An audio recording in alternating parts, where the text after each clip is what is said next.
دبرتي تكافي شيطانة والمرمين إساني ملا الرجال عنتك أبا شيطان اللي عنتك أبا دبرتي نسانتك أبا وانجد الرتي والمرمني والأبني جتشا وسما والمرماجراني دبرتين تون نمشو في الدرة إساني تتي وفتح الدوه هي أجرت شيطان أنا كنا جتين يا شيطان هو أتين لقمان ملا أنا جالك أبدتي أكيد نمشو فتح الدو كنن جارتي ساتين والجنباسي جتين شيطان يسكني سلبا ميري جدي أفتولا أفتلادتا كنا نمشو وفتح الدو كنا تتي ديميتشا كنا نمشو كنا تتي لقي جارتي ساك قديسو وانبا اتهاماتور اتوسوساتور garuu namichi uffata hodhu kun jaartii isaa waan jaalatuuf waan shayxaanni itti wasawasii kana dhagahuu fi hin dandeenye yeroo baay'ee akkasumatti itti deddeebi'ee yaalaa ture hin milkooyneef shayxaanni kunis gaddaa miira injifatummaan itti dhagahamaa karaa dubartii sanaatti itti deebi'ee jecha wayita kana dubartiin tuni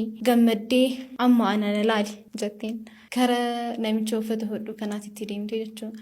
namichi uffata hodhu kanaan bira dheeyxee uffata bareedaa wahii naa hodhi qamisii dubartiidhaaf ta'u mucaa kiyyatu intala isii jaalate yookiin jaalallee isaatiif hadiyyaa kennuufii heeda uffata kana naa hodhi jetteen namichoonis uffata bareedaa jedhee itti amanee itti agarsiisee uffata san hodheefii kenneef intaloon tun uffata kana hodheefii eega kenneefii booda gara mana namichoo uffata hodheefii kana jaartii isaa bira dheeyxee jechuudha. Jaartii isaa bira dheeyxee balbala dhooftee jaartiin illee balbala jalaa bantee karaa deemaa jira salaata naggahee asitti na salaachisii jetteen jaartii namicha uffata hodhuu kanaatiin jechuudha. Seentee jaartiin isaa kunillee haala ho'aa ta'een simatteeni bakka salaataa iddoo salaataa kenniteefii eega salaatiin booda intaloon tuni uffata hodhisiifattee san achuma gattee biraa waate jechuudha. Isaan lamaan jidduu shakkiin akka uumamu taasisaa jirti jechuudha. Uffata kana achi gattee biraa baatee jaarsi galgala hin galee jechuudha. Galgala wayita galu uffata sana achitti arge. Waan ganam guyyaa uffata sana akka inni hodhe hin beeka waan guyyaa jaartiin sun jetteen yaadate. Wanni guyyaan isiin jetteen uffanni kun kan jaalallee mucaa isii akka ta'e itti himamee ture. Jaalalleen isaa tun ammoo jaartii tiyya tana jedhee shakkee aaree miira aariidhaan jaartii isaa tana hin gaggeesse jechuudha. Uffata isii kenneefi narraa deemi jedheeni ari'een. Yeroo kanatti jaarsi miira aarii guddaa keessa waan tureef jaartii isaa tana manaa hin ari'ee. Wayita kana sheexaan illee ajaa'ibsiifatee ilaalaanii ture. Isiin illee ammoo miira injifannoo itti dhagahamaa karaa sheexaanaatti itti deemite. Siin hin jenneere jetteen yaa malleessi yookiin pilaaniin isiin keette sun milkaa'eefii ture milkaa'aa ture jechuudha.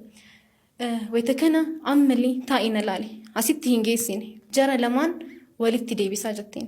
Sheexaanni ajaa'ibsiifatee abadan waan kana gochuu hin dandeettu jedheen. Namichi sirriitti itti aaree bakka intaloo jibbee jira kajaartii gadhiisee sun jechuudha. Sheexaanni illee waan kana gochuu hin dandeettu isaan lamaa walitti deebisuu hin dandeettu jedheen. Asuma taa'itiin alaal jettee waan an godhu.